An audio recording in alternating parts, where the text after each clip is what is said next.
சரவணன் தான்டா ஓனரு. சரவணனை எவன்டா கேட்கறது?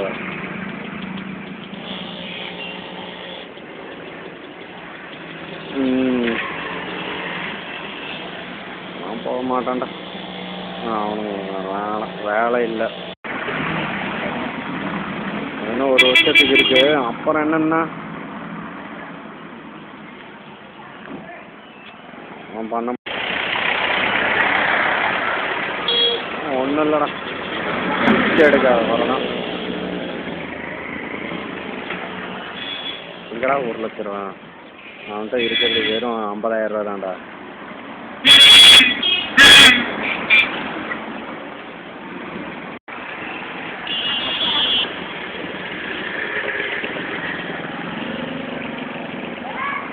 சரி, அவன் ஆனால் 50,000 ரூபா வாங்கிட்டான்டா.